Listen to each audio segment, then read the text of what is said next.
समाना गांव रियासत पटियाला इंडिया से आज से कई साल पहले एक खातून जिसका नाम औशा था। उसने पोस्ट ऑफिस खुशाब के पते पर एक खत भेजा था।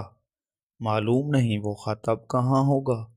मुझे पोस्ट मास्टर की वसातत से इस खत का मजमून मालूम हुआ तो अपने अल्फाज में उसे औशा की ज़बानी आप तक पहुँचा रहा हूँ। मोहतरम पोस्ट मास्टर साहब, अदाब अर्ज़। आप सोच रहे होंगे कि मैं ये खत आपको क्यों लिख रही हूँ और आपसे मेरा क्या वास्ता है।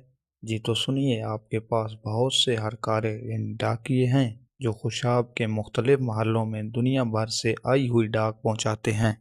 हरकारों में से एक हरकारा बड़ा खुशकिस्मत है जो रोज़ इस दरबार की ज़ियारत करके आता है, जिसकी ज़ियारत को ताउम्र मेरी निगाहें तरसती रहेंगी।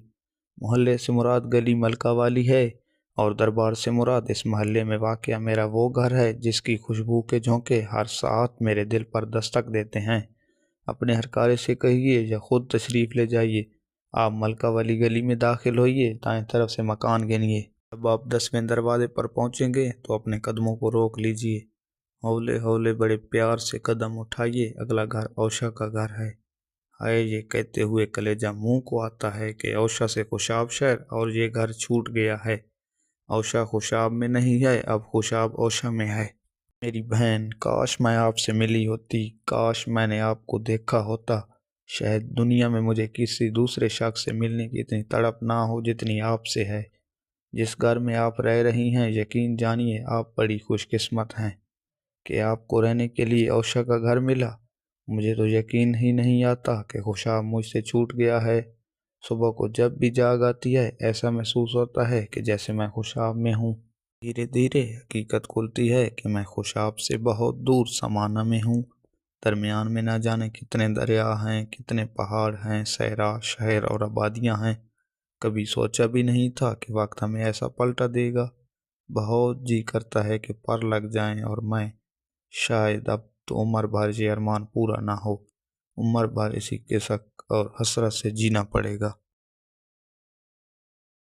अपना दुखड़ा लेके बैठ गई। मैं तुम भी ना जाने किस देश से और कितनी कठिनाई सह के औशा के घर पहुंची होगी। शायद मेरी तरह ये अजनबी घर तुम्हें भी डसता हो। शायद तुम भी रातों को उठ उठ कर फरियादें करती हो। शायद तुम्हारा भी हर पल बेकरारी में गुजरता हो। मेरी बहना, तुम भी मेरी तरह मजबूर हो गई। मैं अपने लिए कुछ नहीं कर सकती तो तुम्हारे लिए क्या कर सकती हूँ। हाँ, मुझे तुमसे हमदर्दी ज़रूर रहेगी और मेरी दुआ होगी कि तुम्हारा दिल औशा के घर में लग जाए।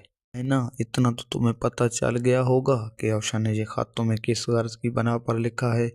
तुम्हारी महरूमियाँ और बेबसियाँ अपनी जगह, कुछ पल के लिए औशा के दिल का हाल सुन लो। बहना, ये घर मुझे बहुत प्यारा है। मेरी तमन्ना है कि इस घर में तुम्हें ढेर सारी खुशियाँ मिलें। तुम्हारे सर का साईं सलामत रहे, तुम्हारे बच्चों की खैर हो सके तो इस घर से मोहब्बत करना। निचली मंजिल में 3 कमरे और एक किचन है। दाएं तरफ के कमरे की एक खिड़की किचन की तरफ खुलती है। इस कमरे को अपना मस्कन बनाना। इसके 2 फायदे होंगे। आपके लिए किचन की आमदोरफ्त आसान होगी। दूसरा, बाहर का सदर दरवाज़ा जब खटखटाया जाता है तो आपको दस्तक आसानी से सुनाई देगी। इस कमरे में मालकियत के अनासिर बहुत ज़्यादा हैं। दरमियान का कमरा बच्चों को और बाएं जानिब का कमरा बुजुर्ग या दूसरी खवातीन के लिए खास कर दीजिएगा। किचन में किसी किस्म की तब्दीली मत कीजिएगा। बरामदे के आगे अंगूर की बेल लगी हुई थी। अगर नामसाइद हालात से वो फना गई हो तो दूसरी बेल मंगवा लीजिए। आंगन में मेरे सरताज कभी कभी कुल्हाड़ी से लकड़ियां चीरते थे। मेरा अक्सर उनसे इस बात पर झगड़ा होता। इस वजह से आंगन के कुछ टाइल खराब हो गए थे।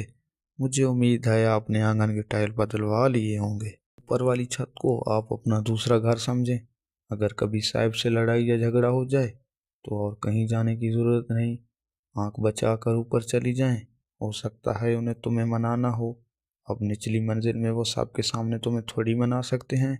इसके अलावा अगर आपके घर में अफराद ज़्यादा हैं तो आप ऊपर वाली छत के 2 कमरे भी इस्तेमाल कर सकते हैं।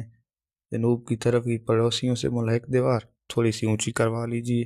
गर्मियों में रात को अगर ऊपर वाली छत पर सोना हो तो शाम से पहले पानी का छिड़काव ज़रूर कीजिएगा। मुझे उम्मीद है आपके दाएं बाएं और सामने वाले पड़ोसी साहब भी बहुत अच्छे होंगे। दिन और रात में एक अदमर्तबा उनसे सलाम दुआ ज़रूर कीजिएगा। اوشا کی روح چونکہ ابھی تک وہی ہے، اس لیے اس سے بھی ملتے جلتے رہیے گا، اس سے شاید اوشا کو قرار سا آ جائے۔ اگر آپ کے پاس بجلی کا فالتو پنکھا ہو تو نعمت خانے کی بائیں جانب کی جالی کی طرف سے سخت گرمیوں میں لگا دیجیے گا۔ صبح صبح ایک دعانے اپنے گھر اور بچوں کا صدقہ اتاریے گا۔ دعا ہے کہ سرحدوں کے تنازع ختم ہو اور ہم ایک دوسرے کے پاس جا کر رہ سکیں۔ بتا ہی دیتی ہوں، اگر خوش قسمتی سے کہیں ایسا موقع آئے تو میں مہمان بن کر چھت پر نہیں ٹھہروں گی، بلکہ اپنے کمرے میں ہی ٹھہروں گی۔ مجھے امید ہے چند دن کے لیے آپ مجھے برداشت کر لیں گی۔ ہجرت بہت بڑا عذاب ہے، یہ دکھ وہی محسوس کر سکتا ہے جو اس درد سے گزرا ہو۔ بہت سی قربانیاں دینی پڑتی ہیں۔